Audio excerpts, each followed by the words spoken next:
नमस्कार, मैं ज्योति साचार पूनम मिश्रा। आज हम आपको हरितालिका तीज के व्रत के बारे में बताएंगे, जो कि 8 तारीख को बुधवार को रात को 3 बजे से भादो मास की तृतीया तिथि लग जाएगी और जो कि 9 तारीख को रात को 12:10 तक रहेगी। तो हम हरितालिका तीज हम लोग बृहस्पतिवार को 9 तारीख को मनाएंगे। और हरितालिका तीज जो है सुहागिन स्त्रियां और कुंवारी कन्याएं दोनों यह व्रत रखती हैं। यह सबसे ज़्यादा उत्तर प्रदेश बिहार में मनाया जाता है और यह व्रत हमारे सदियों पुरानी परंपरा है। सब जैसे कुंवारी कन्याएं भी रखती हैं और सुहागिन स्त्रियां अपनी सुहाग के लिए, अच्छे स्वास्थ्य के लिए, अपने पति के लंबी आयु के लिए और कुंवारी कन्याएं अच्छा वर प्राप्ति के लिए ये व्रत रखती हैं। और यह व्रत का बहुत ही हमारे हिंदू में और बिहार और उत्तर प्रदेश में इसकी बहुत ही मान्यता है।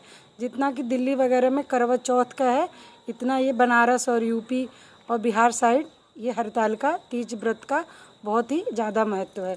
उस दिन स्त्रियां अपना जो है कि वो मेहंदी लगवाती हैं, खूब सजती हैं, संवरती हैं, चूड़ियाँ पहनती हैं और शिव पार्वती शिव परिवार की पूजा करती हैं, जिसमें गणेश जी और माता पार्वती और शिव जी। देखो, शिव जी की पत्नी सती भी मानी जाती हैं, लेकिन सती ना थोड़ा क्रोध और जिद की प्रतीक मानी जाती हैं।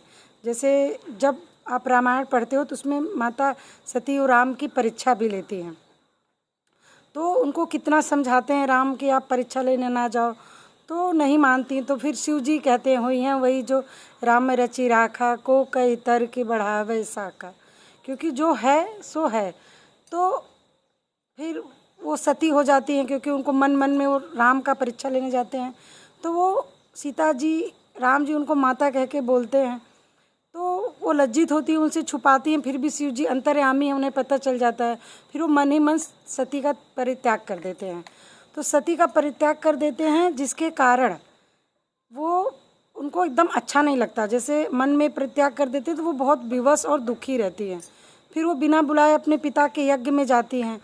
मतलब सबको कहानी पता होगी, जिसने रामायण पढ़ी है या फिर जिसने शंकर भगवान जी के बारे में थोड़ा सा भी है जाना है, तो वो उनके मना करने के बाद भी पिताजी बिना बुलाए, मतलब रामायण में भी कि बिना बुलाए कहीं जाना नहीं चाहिए। फिर वहाँ जाती हैं तो वहाँ भी उनको लगता अपमानित फील होता है और लगता है शिव जी का आसन नहीं लगा है।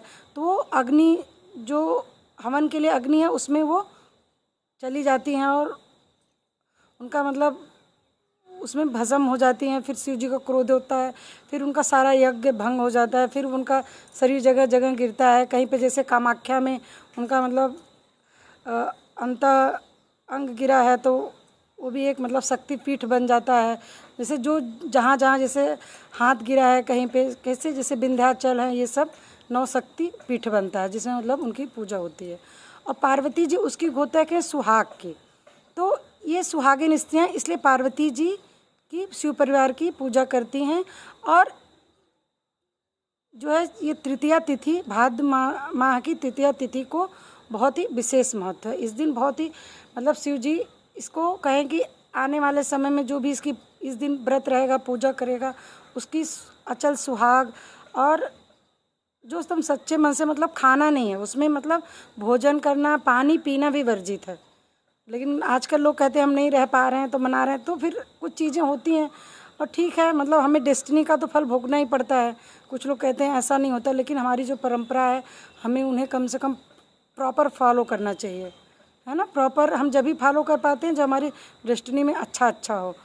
तो इसमें मतलब आप व्रत रख पाते हो, इतना कोई दिक्कत नहीं होता। कुछ लोग तो रह लेते हैं, मतलब तो 12 बजे के बाद, जैसे इसीलिए मैंने आपको बताया कि 12 बजे से 12:20 18 तक तृतीया तिथि रहेगी। उसके बाद जो है नवमी लग जाएगी, तो आप 12-1-2 बजे करीब पारण करके भी आपको बहुत ज़्यादा प्यास वगैरह लगे तो आप पानी पी सकते हो। वैसे तो जितना खर रहो, जितना मतलब ज़्यादा आप व्रत रह सकते हो उतना अच्छा है। मतलब कम से कम सूर्योदय मतलब 4 बजे 5 बजे भी पानी पी लो। लेकिन जैसा आप रहते आए हो, इसमें कुंवारी कन्याएं भी अच्छे सुहाग के लिए व्रत, मतलब अच्छे वर के लिए व्रत रखती हैं। उसमें वो सारी सुहाग की चीज़ें दान करेंगी, सिंदूर नहीं देंगी। मतलब पार्वती जी को चढ़ा के वो दान करेंगे। और सुहागिन स्त्रियाँ सिंदूर भी दान करेंगी। तो कहते हैं जो दान दो उसका मतलब बढ़ता है, तो दान जरूर देना चाहिए।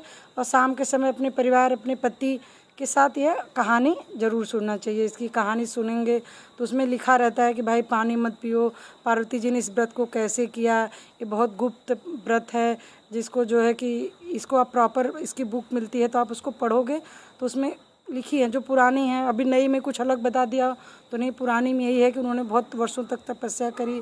फिर हरितालिका तीज भादो मास की तृतीया तिथि को पूरा दिन निराजल रहीं, दूसरे दिन फिर रात भर जागरण करी। उसके बाद उन्होंने जो है कि जल ग्रहण किया, सुबह नाच गा के अपना मतलब पूरा दिन जागरण में बिताया। मतलब सोना भी वर्जित है, आप मतलब सो भी नहीं सकते अगर अच्छे से रखना है तो। और पानी भी पीना अवर्जित है, मतलब आप पानी भी मत पियो, निराजल रहो। तो मतलब सख्त व्रत है। तो यही है। चलिए, नमस्कार।